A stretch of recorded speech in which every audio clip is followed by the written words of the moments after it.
No sé si piensan que hay que cerrar los profesorados porque se oponen.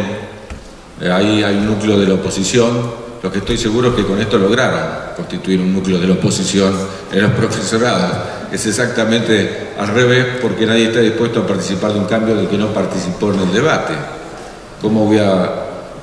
Todos los que trabajamos en la educación sabemos que no hay ninguna posibilidad, absolutamente ninguna posibilidad de que un cambio entre las escuelas sino de la mano de los docentes. No hay.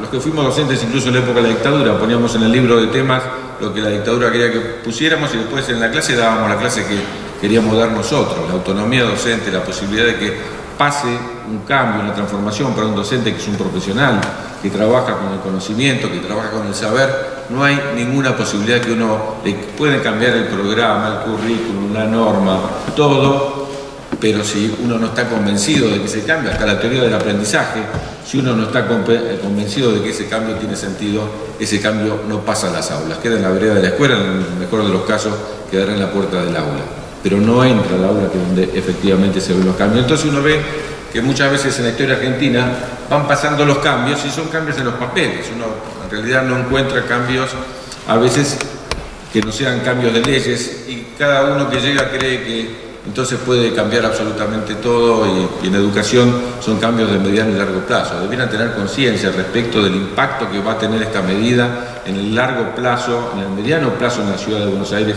antes de tomarla. No es una medida coyuntural, no es una medida de aquí a mañana, es una medida realmente estructural que necesita tener mucho consenso. Si no tiene consenso va a pasar como pasó con la Ley Federal de Educación.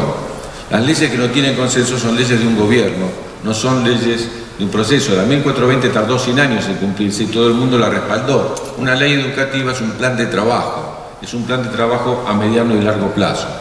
Y estas leyes tienen que ser de esa manera. Si vamos a modificar la formación docente, si la vamos a debatir en profundidad, tienen que tener muchísimo consenso, tienen que no aprovechar, como decía recién, 34 votos de una coyuntura o algún voto más, sino que tienen que saber que va a haber otros gobiernos y que esos otros gobiernos, si no encuentran legitimidad, no solo legalidad, legitimidad en las leyes, van a ir a cambiarlos, porque lo que permanece en las escuelas son los maestros, los profesores, los docentes, permanecen los sindicatos, permanecen las autoridades y realmente la demanda por el cambio, la demanda por la transformación, hasta que no se consigue, no ceja. Entonces esto es cortoplacismo.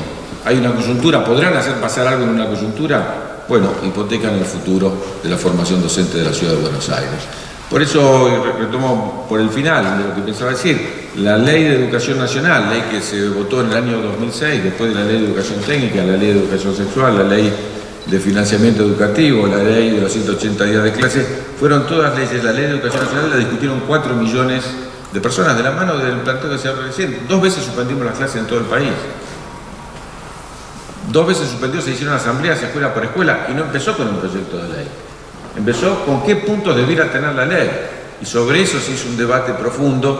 Por eso es una ley acompañada por los sindicatos, es una ley acompañada por la comunidad educativa que tiene un respaldo y una legitimidad que cambia el gobierno, pero no hay una demanda respecto del cambio de la ley. Con la ley de los 90 pasó exactamente lo contrario. Cambió el gobierno y la demanda por el cambio de la ley permitió que ese cambio efectivamente ocurra. Y esos son los cambios de fondo que tienen que ocurrir en la educación, porque no hay una mirada reivindicando la pedagogía, la formación docente, los docentes, no hay, es decir, se corre atrás de eslogan que se largaron porque era bueno discutir la creación de una universidad, porque les pareció interesante crear una universidad y fundamentalmente porque el elemento central de las políticas hoy en día, más después del acuerdo con el fondo, sigue siendo el ajuste. La educación es vista como una variable de ajuste, por eso por primera vez no cumplimos la ley de financiamiento educativo, por eso no hay paritaria nacional docente, por eso se disolvió el fondo compensador para las provincias que más lo necesitan, las provincias más pobres. Ese fondo prácticamente desapareció, pasó del 25% de la masa salarial al 7% de la masa salarial, así que desaparece ese fondo y lo que vamos a tener es esto, la no desaparición solamente de un ministro que no habla, sino de un ministerio. La idea es que una nación que las escuelas dependen de las provincias, ¿para qué vamos a tener entonces un ministerio nacional? Es interesante, en el año 2016 el gobierno nacional llamó a paritaria y tuvo éxito. Hubo acuerdo con los sindicatos docentes y empezaron las clases en todo el país. En el 2017 hizo todo lo contrario, no llamó a la paritaria nacional, no tuvo éxito y tuvimos no sé cuántos días de clase hasta que la cercanía de las elecciones hizo que al final firmen el acuerdo que pedían los sindicatos el primer día. Ustedes en el 2018, ¿qué recuperarían? ¿No repetirían el éxito del 2016 o el fracaso del 2017? Bueno, sí, se empecinaron y repitieron este año el fracaso del 2017, porque para ellos la educación es una variable de ajuste. Y la mirada, y con esto termino, la mirada frente al mercado es que si nosotros vamos a tener, como lo estamos viendo ayer, nos enteramos de la cifra que ya tenemos en la provincia de Buenos Aires, el 12% de desocupación en el Gran Buenos Aires. Acuérdense que habíamos llegado al 22,5% en los años 2000. Si una porción importante de la población no va a estar integrada al trabajo, un gerente de recursos humanos, ¿qué diría? ¿Y para qué las vamos a capacitar si igual no va a estar integrada? Si yo adapto la educación, esto lo decía Juan Carlos Tedesco, muy bien, todavía en la década de los 70, 80, si yo adapto la educación al mercado y el mercado se restringe, tengo que restringir la educación. Entonces estamos en un país cuyo modelo productivo, principalmente a partir de los acuerdos del fondo, pero ya desde el 2015 en adelante, cuyo modelo productivo es que compremos todo hecho y no lo fabriquemos acá.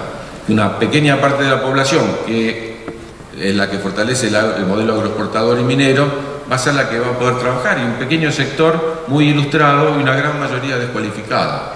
Para eso hace falta, por supuesto, que los que vayan a la escuela pública caigan en la escuela pública, no la elijan por su identidad, por su proyecto, por su calidad, y hace falta entonces también tener docentes descualificados. Yo creo que uno de los objetivos fundamentales de este gobierno es destruir la formación docente. Lo es a nivel nacional y eligen en cada provincia, porque cada jurisdicción tiene su propia dinámica, eligen proyectos particulares. Este es el proyecto que eligió la Ciudad de Buenos Aires para destruir la formación docente.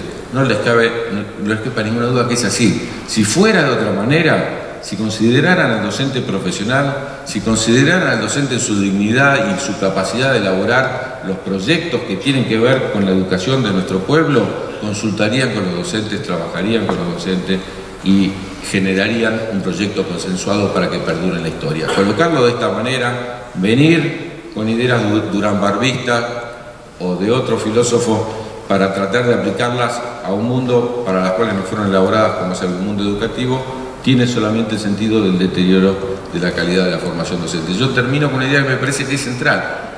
La Ciudad de Buenos Aires no tenía educación hasta la dictadura del 66, que le pasó la primaria. Estoy hablando de la década del 60. Después se le fueron pasando los otros niveles del sistema educativo. Otra parte pasó en el gobierno en los 90. Algo había pasado también la dictadura en los 70-80 y fue elaborando una ley que son una sucesión de parches a un esqueleto original que no tenía que ver con la Ciudad de Buenos Aires. Yo voy a terminar compartiendo esta idea de si el gobierno de la ciudad realmente quiere mejorar la educación de la Ciudad de Buenos Aires, si quiere un proyecto de futuro, que está a tiempo, para que ya pasaron, no sé, 12 años de este gobierno, más o menos en 12 años es un tiempo prudente como para hacer una ley de educación integral de la Ciudad de Buenos Aires, porque cambió la ley de educación nacional. Si realmente queremos mejorar y cambiar, esto no se puede discutir al margen de una profunda discusión. Primero está la discusión de una ley de educación de la Ciudad de Buenos Aires que imagine una educación para el futuro, que sea un plan, un programa de gobierno para los futuros años en educación, con alto nivel de consenso para que no dependa del gobierno de turno, porque los calendarios electorales no tienen que ver con los tiempos pedagógicos. Los tiempos pedagógicos son mucho más de mediano y largo plazo, y ese debate no se puede postergar más. Es un buen momento para hacerlo, es un buen momento para que resistamos esta ley que promete cerrar los profesorados a la larga o a la corta, o aunque haya concesiones parciales en este momento para tratar de seamos sinceros, para tratar de que la resistencia sea menor, porque logró una gran resistencia a este proyecto, van a buscar caminos y mecanismos para dividirnos, para que algunos digan, bueno, a nosotros tanto nos perjudica, tanto no nos perjudica, avancemos. Me parece que realmente no es que estamos mirando para atrás, estamos mirando para adelante. Mirar para adelante es pensar en una transformación profunda, de la formación docente, de la transformación profunda de una ley de educación de la ciudad que mire la educación hacia el futuro, hacia los nuevos desafíos. Que el elemento principal de esa ley no son los docentes, si bien son una herramienta fundamental. El elemento fundamental de una ley de educación es un proyecto nacional, es una idea de país, es un modelo de sociedad, es un modelo de ciudadano que nosotros tenemos hacia el futuro. En torno a eso podemos discutir entonces una ley, sí, que nos permita la formación docente, insisto, de cara al futuro, a una nación que acá en este proyecto está ausente, a una soberanía que acá en este proyecto está ausente, a una idea de país y de integración que está ausente y a una idea fundamental de inclusión, una idea de que la educación tiene que ser para todos, de alta calidad, igualitaria, y que eso hace a la raíz, a la esencia, a la historia de la educación argentina, y que tenemos que ser coherentes con esa educación que va a formar seguramente a aquellos que sigan transformando nuestra nación. Muchas gracias.